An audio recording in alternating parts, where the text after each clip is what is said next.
Guys, we're talking about The Last of Us 2, the show, the game today. We're gonna get into it. Spoilers if you, for some reason, don't know what happens. And I'm gonna spoil, like, the events of the second season and the order in which they happen. I guess it's the only thing to spoil. Last of Us 2 is the most divisive thing in the Last of Us community since The Last of Us 2. It's crazy how this thing is still a subject of conversation. Joel is dead. He's a dead man. That's right. He is not around. He flew away to Joel heaven, to Last of Us heaven. And it's no secret that the Last of Us 2 story is controversial, to say the least. It is a story that is very divided among fans, among critics. A lot of people like it. A lot of people hate it. It seems like there's no, middle ground for this. You either love it, you hate it. A big point of this is Joel. I would say Joel and the handling of this character is the greatest focal point of conflict and disagreement in the community, and what makes the whole entire story, Joel and the ripple effect of his death and how it affects Ellie,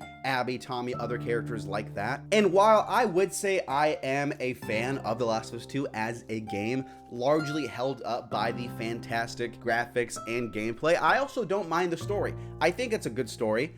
Is it a phenomenal story? No. Is it better than The Last of Us 1? No. Is it a, legendary top 10, top 20 story in gaming history? I don't think so. I still enjoy it, but I do say it does have some flaws, some big flaws. I think the main flaw with The Last of Us 2 story is not necessarily the story that is told, but the way in which it is told, the order and how it's told, the way that it's paced out. It's a very long game, Ellie really being the first half of the game, Abby is the second half, making us play as the character that kills Joel for a very long time. And again, there are some cool sequences there, but I don't like the treatment of Abby's friends. I think that conceptually, it's not a great way to establish these people that were a part of this, like, big tragic event for all of us fans of Joel, and then we're supposed to just be buddies with them, right? I hate that. I don't think that's ever gonna work. And when season 2 was announced, I was looking forward to it because I was thinking, okay, if the show can find a different way to tell us, a different,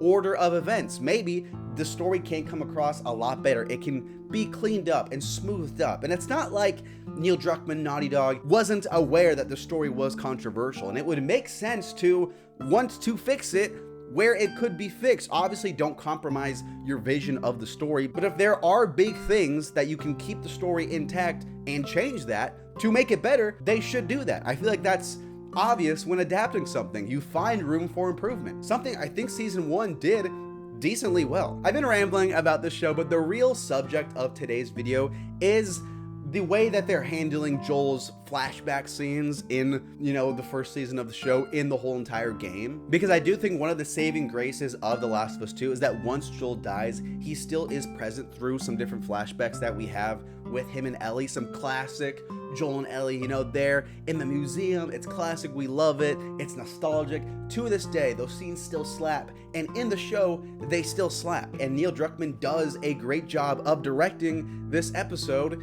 It shouldn't be surprising. Being shocked by the fact that Neil Druckmann understands these characters the best is like being shocked to see, Brock from Pokemon subscribe to OnlyFans. Why are we surprised? It's just, put 2 and 2 together. He created these characters. And, people don't like him.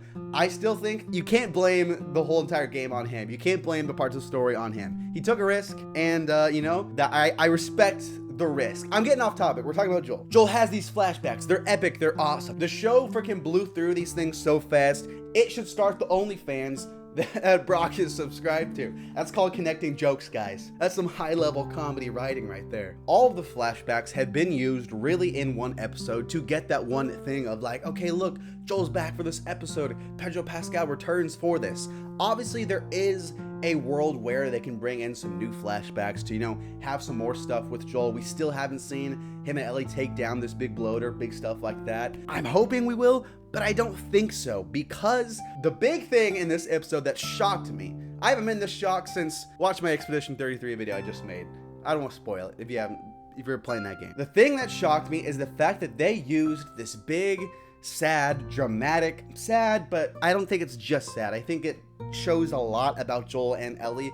This big porch scene that we get in this last episode with Joel and Ellie. This is how the game ends. The game ends with this scene pretty much. It's the big moment that makes Ellie, you know, do what she does at the end of Last of Us 2. It's a big moment, and the show used it so early. I can't believe it. I'm stunned. Why would they do that so early? Obviously, not having that there is going to obviously them doing that there is going to rob them of doing that later on at the end of the game, and I'm stunned that they used that so quickly. Again, it's shocking, it's surprising. Because now, the show is apparently gonna go on for 2 more seasons. We're gonna get season 3, which is going to be the Abby half, and then we're gonna get a 4th season, which is probably the epilogue of the game. Is Pedro Pascal never gonna come back?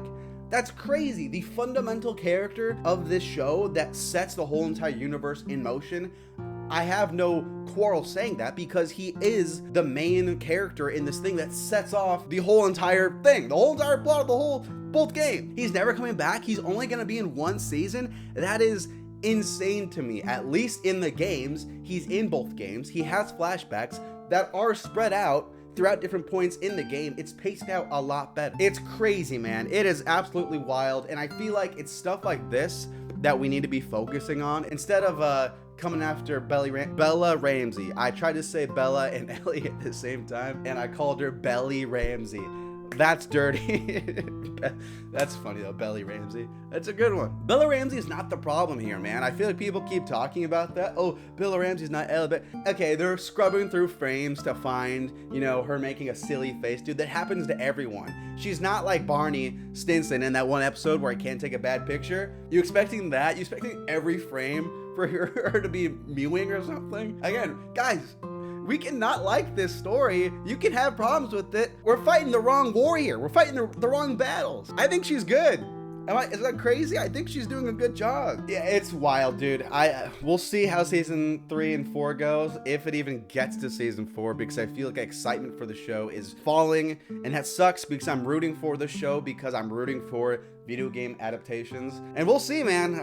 We'll see what happens. I swear, dude, the pacing in this show is so bad. It would be like right in the middle of